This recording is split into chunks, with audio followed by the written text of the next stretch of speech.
Hello everyone, कैसे हैं आप सब लोग। Welcome back to ICT virtual classroom Dehradun. मैं निखिल राणा, क्लास 12 का अपना जो हमारा मैथ्स के टॉपिक चल रहे हैं, प्रीवियस ईयर के क्वेश्चंस हम लेके चल रहे हैं और कुछ जो क्वेश्चंस इंपॉर्टेंट है मिसलेनियस क्वेश्चंस हम लेके चल रहे हैं। तो आज बात कर रहे हैं वेक्टर्स के कुछ क्वेश्चंस की। ठीक है, तो वेक्टर्स के कुछ क्वेश्चंस है जो बच्चों को काफी यहाँ पे डिफिकल्टी देखने को मिलती है वेक्टर्स के क्वेश्चंस के अंदर। ठीक है, कुछ कुछ इंपॉर्टेंट क्वेश्चन है जो क्रॉस प्रोडक्ट से रिलेटेड क्वेश्चन है, उस पर हम बात करेंगे। और यस, अगर इफ यू वांट टू, कोई सा भी टॉपिक यहाँ चल रहा है, ठीक है, हर एक टॉपिक के अलग अलग क्वेश्चन लेके आ रहा हूँ। कल हमने डेफिनेट इंटीग्रल्स की बात की थी, अभी आगे नेक्स्ट लेक्चर में फिर डेफिनेट इंटीग्रल्स के क्वेश्चन हम करेंगे, क्योंकि वो बच्चों को ज्यादा यहाँ पे उसमें दिक्कतें होती हैं, है ना। उसको हम बहुत ईजी बना देंगे, मैथ्स को इतना ईजी बना देंगे, बिल्कुल पानी की तरह, बिल्कुल पानी की तरह पियोगे आप। वही चीज आप यहाँ पे वेक्टर्स में, अगर किसी को वेक्टर्स नहीं आता, क्रॉस प्रोडक्ट नहीं आता, डॉट प्रोडक्ट नहीं आता, कमेंट रखो और कमेंट के नीचे फटाफट, कमेंट के नीचे आप इसको मेरे को बता दो, आपको तुरंत वो टॉपिक मिल जाए। ठीक है, वो टॉपिक आपको बना के मैं ले आऊंगा ताकि आप लोगों को आगे उन क्वेश्चन करने में कोई दिक्कत ना हो। ठीक है, तो चलिए फिलहाल बात करते हैं इस क्वेश्चन की। तो क्या कह रहा है question, if a unit vector A makes angle pi by 3 with I, pi by 4 with J, and an acute angle theta with K, then find theta and hence find the component of A। ये भी बोला है। ठीक है sir, हमको ये चीजें यहाँ पे बोल रही है आप ही के, ये को जो क्वेश्चन है इंपॉर्टेंट क्वेश्चन था, एक अच्छा इंपॉर्टेंट क्वेश्चन है ये। तो इस क्वेश्चन को कैसे आप करेंगे, थोड़ा रिवाइज कर लेते हैं कुछ चीजें इस क्वेश्चन को करने से पहले, है ना। कुछ चीजें रिवाइज कर लेते हैं। क्या आप मुझे बताओगे, अच्छा ये क्या है ना, ये फिगर क्या है, पर इस फिगर को भी यहाँ पे इंट्रोड्यूस कर लेते हैं। फिगर देखो, मैं हमेशा बोलता हूँ जो भी आपके जहाँ फिगर वाले क्वेश्चन है, कोशिश करो फिगर बना के क्लियर करो उन चीजों को। ठीक है, क्वेश्चंस करने में काफी आसानी आपको मिलेगी, समझ रहे हो बात।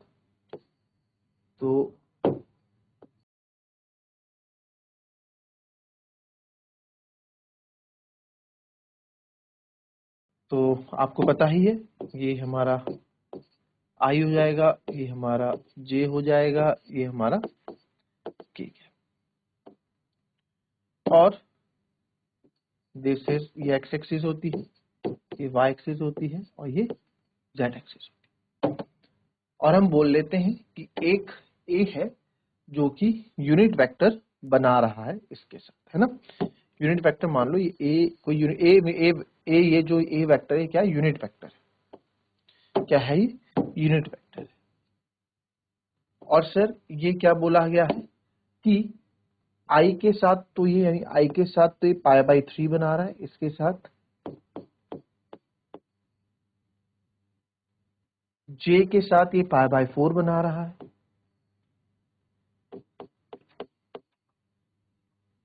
And acute angle theta with के, और के के साथ एक एक्यूट एंगल थीटा जो है एक्यूट है, इस बात का ध्यान रखेंगे, थीटा जो है एक्यूट है।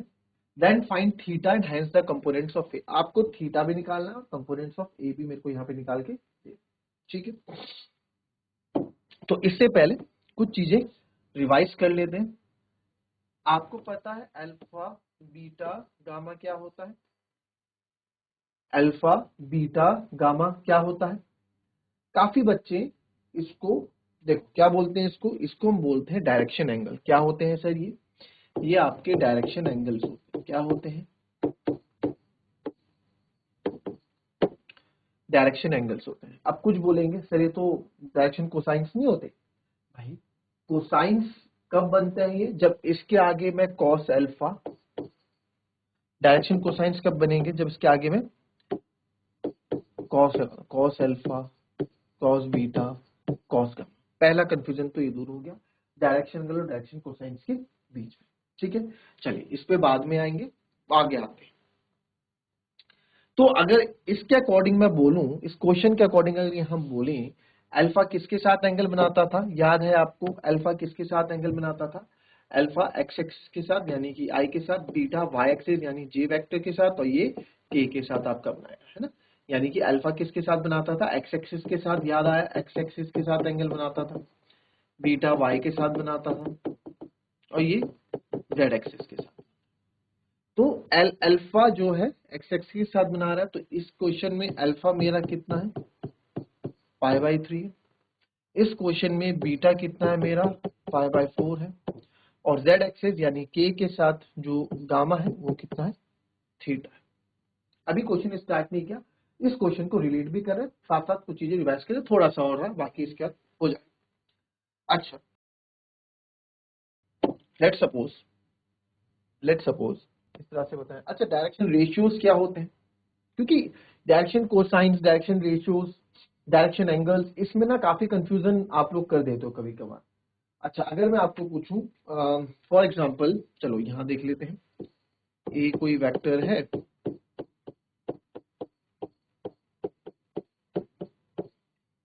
ठीक है, ये है हमारे पास। अब मैंने आपको बोला कि इसके डायरेक्शन रेशियोज बताओ, क्या बोला, इसके डायरेक्शन रेशियोज बताओ। तो इसके डायरेक्शन रेशियोज कैसे होंगे सर, जिसको डीआर भी आप बोलते हैं, डायरेक्शन रेशियोज, याद आया, L M upon L, M N upon M, है ना। चलो बात की बात है, इस क्वेश्चन के डायरेक्शन रेशियोज क्या होंगे, अगर ये वेक्टर है इसके डायरेक्शन रेशियोज क्या होंगे, सर इसके डायरेक्शन रेशियोज होंगे एक्स, वाई और जेड। क्या होते थे, एक्स, वाई और जेड। डायरेक्शन रेशियोज क्या होते हैं, coefficient of I, J and के जो कोफिशिएंट होंगे वो आपके किसी वेक्टर के आपके डायरेक्शन रेशियोज कहलाएंगे, ठीक है, ये हो गया। अच्छा, अगर मैं इसमें बोल दूं डायरेक्शन कोसाइंस, डीसीज,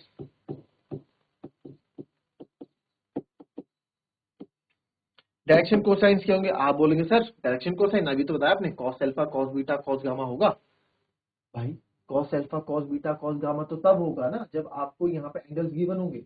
आपको इस वेक्टर में एंगल गिवन ही नहीं है, आपको इस वेक्टर में वेक्टर गिवन है, बताओ इसके डायरेक्शन कोसाइंस क्या होंगे, ए वेक्टर के डायरेक्शन कोसाइंस क्या होंगे, आपको ये बोला गया है। तो क्या होंगे सर डायरेक्शन कोसाइंस इसके, बताओ। तो सर इसके डायरेक्शन कोसाइंस क्या होंगे आपकी, अच्छा इसके डायरेक्शन कोसाइंस क्या होंगे, कैसे निकालेंगे इसके डायरेक्शन, देखो जिन्होंने पढ़ा है पहले, ठीक है, उनको पता होगा, जिन्होंने बेसिक क्लास की उनको भी पता होगा, आपने कहीं भी पढ़ा होगा डायरेक्शन कोसाइंस, सबने एक चीज पता है डायरेक्शन कोसाइंस के लिए क्या हमारा होता है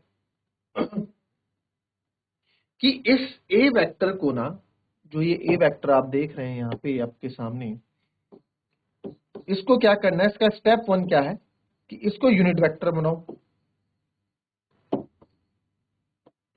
जो ए वेक्टर आप यहाँ देख रहे हैं, ठीक है, इस ए वेक्टर की कहानी क्या है, इसका स्टेप वन क्या है, एक ही स्टेप है इसमें, इस ए वेक्टर को आप यूनिट वेक्टर बनाओ, मेक यूनिट वेक्टर, थोड़ा याद रखने के लिए,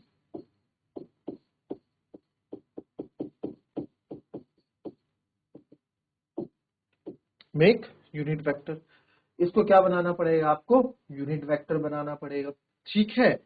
अब सर इसको यूनिट वेक्टर बनाने के बाद क्या करना है, अच्छा यूनिट वेक्टर की डेफिनेशन तो आपको आती है, ए वेक्टर अपॉन मैग्नीट्यूड ऑफ ए, है ना, ये तो आती है। चलिए, ये ए वेक्टर यूनिट वेक्टर बन गया, आपने जैसे तैसे करके इसको यूनिट वेक्टर हमने बना दिया। इसको यूनिट वेक्टर जब बनाया तो इसके जो बन के आते थे, क्या आता था, याद है, एक्स आई एम आई, यहाँ आता था L I M J N K, ये हमारे क्या होते थे, दिस इज आपका यूनिट वेक्टर का कंपोनेंट फॉर्म, या यूनिट वेक्टर की जो लिखते थे इस तरह से L I M J N K लिखते थे, ठीक है, छोटा मोटा। अगर जिसको पूरा डिटेल में पढ़ना है ना वो बता देना, उसको रिवाइज, उसको टॉपिक वाइज रिवाइज, उसको टॉपिक वाइज इंट्रोडक्शन में यहाँ पे दे। तो यहाँ पे जो आई जे के कॉफिशिएंट होंगे यूनिट वेक्टर के, आई जे के कॉफिशिएंट, क्या बोला मैंने, कॉफिशिएंट ऑफ यूनिट वेक्टर, यहाँ लिख देते हैं यूनिट वेक्टर के आई जे के कॉफिशिएंट,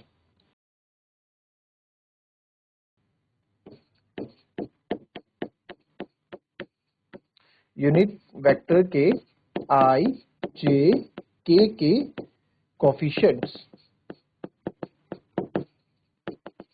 ठीक है, दैट इज, इनके कोफिशिएंट कौन होंगे, दैट इज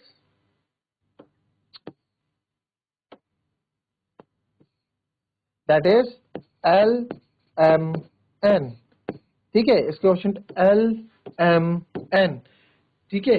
ये हमारे क्या होंगे, ये हमारे डीसीज होंगे, ये हमारे डीसी मतलब डीसी मतलब ये हमारे डायरेक्शन कोसाइन होंगे, द कोएफिशिएंट एलिमेंट ये हमारे डीसीज होंगे, डायरेक्शन कोसाइन होंगे। ठीक है, जगह नहीं है तो इसलिए इसको मैं ऐसे लिख रहा हूं। तो यूनिट वेक्टर में जो आई जे के जो आपके कोफिशिएंट्स होते हैं वो आपके डायरेक्शन कोसाइंस होते हैं। बट जब आपके पास एंगल गिवन होता है तो आपको कौन सा फॉर्मूला यूज कर देना वो भी आपको पता है ना।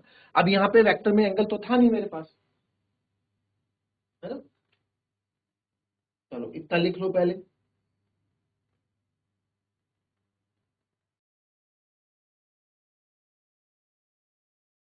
ठीक है, अच्छा ये हमारे डीसी, अच्छा आप बोलेंगे तो डायरेक्शन कोसाइंस तो, अच्छा ये अल्फा बीटा गामा ही हमारे क्या होते हैं, डायरेक्शन एंगल होते हैं। ठीक है, और इनके आगे अगर कॉस लग जाता है तो आप बोलेंगे sir cos alpha cos beta cos gamma होता है। ठीक है, ये तो बोलते थे। अब इसमें ना एक चीज याद रखते हैं, ये कब हो गया, जब मैग्नीट्यूड, ये फॉर्मूला कब लगता, ये कॉन्सेप्ट कब लगता था, जब मैग्नीट्यूड दिया हो, किसी वेक्टर के मैग्नीट्यूड दिया हो तो हम इस तरीके से निकाल देते थे डायरेक्शन कोसाइंस की, आई जे के कोएफिशिएंट डायरेक्शन कोसाइंस कहलाएंगे।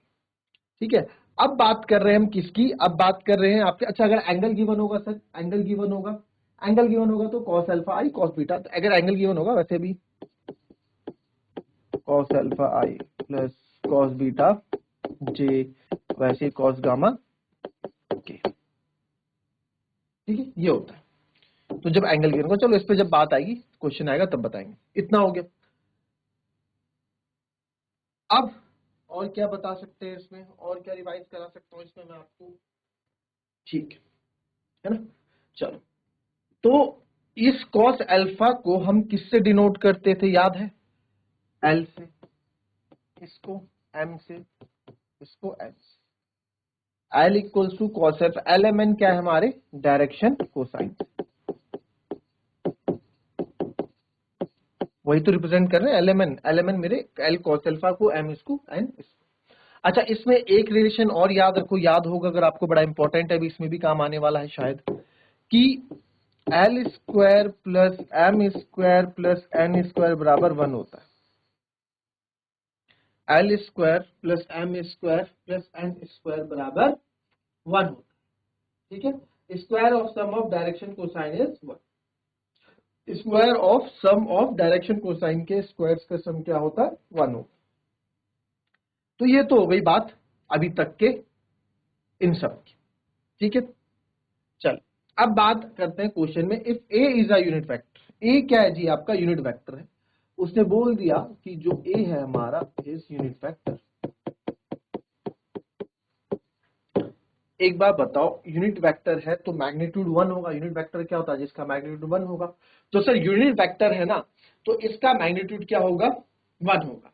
ठीक है, आज चलो अभी मैं इसको ना दूसरे तरीके से भी बताऊंगा, आपको इसी क्वेश्चन को दूसरे तरीके से भी बताऊंगा। कुछ बच्चे cos alpha x by R, याद है, आर इज पोजीशन वेक्टर होता था, यानी पोजीशन वेक्टर कौन सा होता है, जो ओरिजिन से जो वेक्टर निकलता है वो पोजीशन वेक्टर कहलाता है। और देखा जाए तो अभी जो ये यूनिट वेक्टर है ना, यहाँ पे ये भी पोजीशन वेक्टर की तरह काम कर रहा है अभी, है ना। तो चलिए उस पर बाद में बात करते हैं, अभी फिलहाल इसी कॉन्सेप्ट पे जो रिवाइज का है इस पे, ए यूनिट वेक्टर। तो सर अगर ए यूनिट वेक्टर है, बोल दिया ए आपका यूनिट वेक्टर है, तो यानी कि किस फॉर्मेट में होगा, L I plus M J plus N K, because A is unit vector. तो ये एल आई, क्योंकि सर यूनिट वेक्टर को लिखने का जो हमारा वे है वो ये है, L I M J N K. ठीक है, तो यहाँ पे मैं लिख सकता हूँ वेयर, आप यहाँ चाहे लिखा नहीं रहे, वेयर एल आपका कॉस अल्फा के बराबर होता है, एम हमारा कॉस बीटा के बराबर होता है, एन हमारा कॉस गामा के बराबर, ये हमें पता है। ठीक है, तो अल्फा जो है, अभी हमने बताया अल्फा कितना हो गया, जो एक्स एक्सिस के साथ एंगल बनाता है π/3, अल्फा क्या है, π/3 है। तो अल्फा π/3 है, तो दैट मींस, दैट इज, इसको आगे आप देखेंगे अगर, तो सर cos अल्फा, यानी कि cos अल्फा मतलब cos π/3, और cos π/3 मेरा कितना होगा सर, cos π/3 मतलब π/3 यानी कि 180/3 यानी कि 60, cos 60 मेरा 1/2 हो जाएगा। ठीक है, cos π/3 यानी कि 1/2, और cos अल्फा मेरा l के बराबर है, ये हो गया cos अल्फा cos π/3। इस पूरे को आप बता दो कि ये क्या है, ये एल है क्योंकि कॉस अल्फा जो है एल है। फिर ऐसी बीटा, बीटा कितना है मेरा π/3, बीटा के साथ क्या एंगल बना रहा था ये, यानी ये π/4, π/4। तो सर कॉस बीटा यानी कि कॉस π/4, कॉस π/4 यानी कि सर ये हो गया 1/√2। तो 1/√2 हो गया, तो सर ये 1/√2 हो गया ना, जब 1/√2 हो गया तो उसको मैं कहूंगा m। फिर गामा पे आ जाते हैं जो कि सर थीटा, तो यानी कि cos gamma is equals to cos theta, और यही मेरा क्या है n। ठीक है, ये क्या है हमारा, तो देखा जाए तो एल एम एन आपको मिल गए, एल बराबर 1/2 ये। ठीक है, तो देयरफॉर जो ए वेक्टर है ये हो जाएगा L I M J N K, L है आपका 1/2 I cap plus 1/√2 J cap plus ये हो जाएगा आपका थीटा। अच्छा, इसमें तो एन होता है ना, एन कॉस थीटा है, तो हमें पता नहीं कॉस थीटा की वैल्यू कितनी, प्लस एन। इसको चाहो तो इक्वेशन नंबर 1 आप मान, इसको चाहो तो इक्वेशन नंबर 1 आप मान। ठीक है, अब मैंने बोला तो रिलेशन काम आएगा। ठीक है, as we know that, as we know या वी नो दैट कि L square plus M square plus N square equals to 1 होगा। ऐसा क्यों सर, क्योंकि मुझे एन की वैल्यू चाहिए थी ना। कहां से दिमाग में आई सर ये बात, अरे एन चाहिए और एन कहां से आएगा, एल एम मेरे पास है। अरे एकदम दिमाग में स्ट्राइक होगा, L square plus M square plus N square क्या होता है, 1 होता है। तो एल जो है सर हो गया आपका 1/2 का स्क्वायर, एम हो गया सर 1/√2 का स्क्वायर और एन स्क्वायर बराबर 1। तो ये हो जाएगा 1/4, ये हो जाएगा 1/2 और plus N square equals to 1। तो 1/4 प्लस 1/2 ये आप इधर ही कर दो, एन स्क्वायर प्लस 1/4 1/2 आपका 4 हो जाएगा। ठीक है, और जाएगा 1 प्लस 2 इक्वल्स टू 1। डायरेक्ट कर लेता हूँ, N square equals to 1 minus 3/4, तो एन स्क्वायर आपका आ जाएगा 1/4। बट मेरे को एन की वैल्यू चाहिए, तो सर एन यहाँ पे आ जाएगा under root square root plus minus 1/4, जो की वैल्यू आ जाएगी प्लस माइनस 1/2। तो एन आपका प्लस माइनस 1/2 यहाँ पे। ठीक है, तो एन माइनस 1/2 भी हो सकता है और प्लस 1/2 भी हो सकता है। ठीक है, अब क्या होगा सर, दोनों हो सकते हैं, प्लस 1/2 भी हो सकता है, माइनस 1/2 भी हो सकता है। तो यहाँ पे एन 1/2 होगा। क्यों, क्योंकि आपको बोला गया है क्वेश्चन में, अगर ध्यान देंगे आप कि थीटा जो है एक्यूट एंगल है, एक्यूट एंगल थीटा है। तो बिकॉज थीटा इज एक्यूट, जब थीटा मेरा एक्यूट है, ठीक है, तो जो कॉस थीटा की जो वैल्यू आ रही होगी क्या आ रही होगी, 1/2 आ रही होगी। तो इसको आगे अगर हम करेंगे, because theta is acute therefore N बराबर हम 1/2 को लेंगे, माइनस 1/2 को नहीं लेंगे। तो therefore cos theta equals to N था, तो कॉस थीटा इक्वल्स टू 1/2। अब इसको दो तरीके से निकाल सकते हैं, कॉस इनवर्स करके, और सिंपल ऐसे कॉस थीटा कॉस 1/2 कब होता है सर, कॉस 1/2 होता है π/3 में, भाई π/3 में ही तो होता है 1/2, है ना। तो यहाँ से कॉस को, यहाँ से थीटा बराबर क्या आ गया, π/3 आ गया। तो थीटा तो मेरा π/3 आ गया, एन मेरा 1/2 आ गया। तो यही तो मैं बोला था, थीटा हमने निकाल दिया 1/3 एंड कंपोनेंट्स, तो ये थीटा आ गया। देयरफॉर कंपोनेंट्स जो इसके हो गए, कंपोनेंट्स क्या क्या हो गए जी, यही तो कंपोनेंट्स होते हैं, एल एम एन ही तो इसके कंपोनेंट्स है। एल है 1/2, 1/√2, 1/2, 1/√2 और 1/2। तो दिस इज द आंसर। आई बात समझे। और ये जो आपको यहाँ मैं ये जो चीज बता रहा हूँ ना, ये जो क्वेश्चन बता रहा हूँ, ये अभी हमने देखो, अगर ये एज अ रिवीजन के तौर पे आपको बताया जा रहा है यहाँ पे, है ना, क्योंकि एग्जाम्स हैं, आपको क्वेश्चन प्रैक्टिस करनी है, तो आपको ये चीज बताई जा रही है। अदरवाइज ये चीज आप इन फ्यूचर अगर आपको पढ़ना है या आप चाहते हैं किसी भी टॉपिक हमें फिर से बताया जाए तो इस टॉपिक का इंट्रोडक्शन में लेके आपके पास आ जाऊंगा। क्लियर? चलिए कॉपी कर लेंगे इसको पहले। चलिए ठीक है, इसी क्वेश्चन को अब मैं दूसरे तरीके से बताता हूँ। काफी बच्चों ने दूसरी तरीके से भी, जिसको नहीं आ रहा हो वो दूसरी तरीके से इसको देख ले।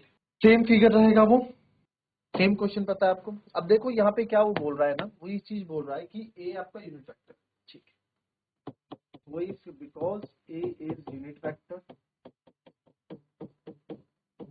ये हमारा क्या है सर, यूनिट वेक्टर। तो ए यूनिट वेक्टर है तो मैग्नीट्यूड ऑफ ए क्या होगा सर, 1 होगा। यही तो होता है यूनिट वेक्टर का काम। तो यानी कि ए यूनिट वेक्टर, इसका मैग्नीट्यूड क्या होगा, 1 होगा। ठीक है, दूसरी बात, अब इसमें कॉस थीटा निकालने के लिए होता है। तो जब भी थीटा निकालने की बात आएगी, तो हम डायरेक्शन कोसाइंस के पास जाते हैं। भाई थीटा वही बताता है मैं वेक्टर में, और कौन बताता है। तो सीधा हमारा माइंड नेगेटिव आ कि सर ये डायरेक्शन कोसाइंस की बात कर रहा है। ठीक है, डायरेक्शन कोसाइन की बात कर रहा है। तो डायरेक्शन कोसाइन का हमको डायरेक्ट फॉर्मूला याद है। क्या फॉर्मूला याद है हमें, डायरेक्ट फॉर्मूला कि कोसाइन के हमने इंट्रोडक्शन में पढ़ा था। ठीक है, तो कॉस अल्फा जो है आपको होता है एक्स एक्सिस के साथ बनाता है, तो x upon magnitude of A. Cos beta, ये हमारे लिए तो डायरेक्शन कोसाइन हम इस तरह से कर रहे हैं, वाई अपॉन, और कॉस गामा जेड के साथ बनाता है, तो जेड अपॉन, ये ए क्यों लिया सर आपने, क्योंकि यहाँ ए है ना, कोई बी वेक्टर तो बी ले लेता, ओरिजिन से निकल रहा है ना कोसाइन, तो वो ले लेते, कोई दिक्कत नहीं सर। तो सर ए वेक्टर का जो आपका कंपोनेंट होगा या कंपोनेंट फॉर्म जो होगी इसकी, वो यही तो होगी, एक्स आई प्लस वाई जे प्लस जेड के, या इससे कुछ अलग होगी, यही होगी ना। इसमें एक्स वाई जेड क्या है आपके लिख देते हैं, x y z R components. X y z क्या है सर, एक्स वाई जेड मेरे कंपोनेंट्स हैं। एक्स वाई जेड अगर आपके कंपोनेंट्स हैं, तो मैग्नीट्यूड ऑफ ए की बात अगर मैं करूं, क्योंकि मैग्नीट्यूड ऑफ ए कैसे निकलता है, मैग्नीट्यूड ऑफ ए सर, वो निकलता है आपका, वो आपका 1 है। तो मैग्नीट्यूड ऑफ ए कैसे निकलता है, under root x square plus y square plus z square equals to 1। चाहे मैं स्क्वायरिंग ऑन बोथ साइड कर दूं, ठीक है, चाहे आप इसमें कुछ भी कर लें, वो तब भी 1 ही रहेगा। अगर मैं स्क्वायरिंग ऑन बोथ साइड कर दूंगा, रूट कट जाएगा, तो आप इसको कुछ ऐसे भी बता देते हैं कि x square plus y square plus z square क्या होगा, 1। तो दोनों ही इक्वेशन यहाँ पे काम आएंगे। ठीक है, तो ए जो है, ए वेक्टर क्या था, पाई बाई 3, पाई क्या क्या एंगल बना रहा था क्वेश्चन में, क्या था, पाई by 3 with I, pi by 4 with J and theta with के। ये ना जेड एक्सिस का थीटा बना रहा है। ठीक है, ये हो रहा था। तो अब आई पाई बाई 4, तो cos alpha x by R था, हमें पता है यहां से,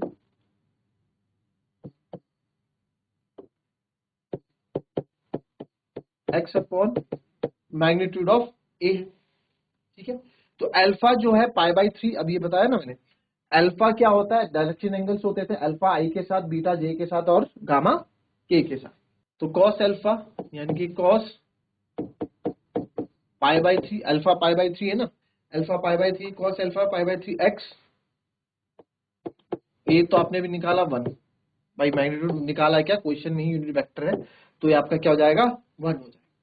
ठीक है, तो cos alpha x by 3 x by 1 x होता है, तो कॉस पाई बाई 3 कितना होता है जी, कॉस पाई बाई 3 से 1/2 होता है, तो 1/2 हो गया एक्स। फिर आ जाओ कॉस बीटा, जो कि हमारा y अपॉन मैग्नीट्यूड ऑफ ए, क्योंकि बीटा क्या होता है, तो कॉस बीटा आपको कॉस बीटा कितना है, पाई बाई 4 यानी कि 45, y अपॉन 1 इज y, क्योंकि मैग्नीट्यूड ऑफ v है, पाई बाई 4 क्या होता है, 1/√2, तो सही हो गया 1/, x मेरे पास आ गया, y मेरे पास आ गया। ठीक है, कॉस गामा यानी कि z upon magnitude of A, cos gamma sir यानी कि थीटा दिया हुआ है, तो z, तो z बराबर हमारे पास क्या आ गया, कॉस थीटा। ये जो मैग्नीट्यूड ऑफ ए है, ये क्या बच्चों, y। ठीक है, अब चाहें तो आप इसमें सब्स्टिट्यूट कर दें x square plus y square plus z square की वैल्यू।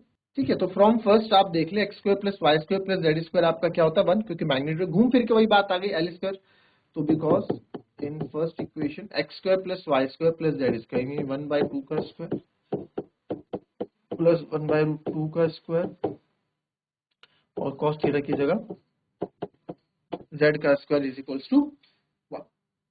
ठीक है। अच्छा जेड है ना, तो जेड की जगह तो मेरे को वैल्यू रखनी पड़ेगी कॉस स्क्वायर थीटा की। ठीक है, जेड तरफ तो जेड की जगह कॉस स्क्वायर थीटा की वैल्यू 1 रखो। तो यहां से आप देखोगे सिंपल, अगर देखो cos square theta is equals to कितना आ रहा था सॉल्व करके, वही आएगा सॉल्व करके L square plus M square plus N square. घूम फिर के तरीका अलग है करने का, बट चीज वही है। देखो यही तो है 1/2 1/n, एन की जगह कॉस थीटा बस, तो एन कितना आ रहा था मेरा 1/4 आ रहा था ना एन स्क्वायर, तो यहाँ भी 1/4 लिख दूंगा। मतलब आप तो सॉल्व करना, मैं तो डायरेक्ट लिख रहा हूँ ना, क्योंकि मुझे सॉल्व करके वही आएगा। तो कॉस स्क्वायर थीटा कितना आ जाएगा 1/4 आ जाएगा। जब कॉस स्क्वायर थीटा 1/4 आ जाएगा, जब कॉस स्क्वायर थीटा 1/4 आ जाएगा सर, तो कॉस थीटा कितना हो जाएगा, कॉस थीटा बेटा 1/2, क्योंकि 1/√1/4 कितना हो जाएगा 1/2। कॉस थीटा कितना हो गया 1/2 हो गया। तो कॉस थीटा 1/2 कब होता है सर, इसके बाद आपको यहां बता देता हूं। कॉस थीटा 1/2 कब होता है, कॉस थीटा यानी कॉस π/3 रहा होगा सर, तभी ये 1/2 रहा होगा। मानते हो? तो देयरफॉर यहां पे थीटा की वैल्यू तो आ गई π/3।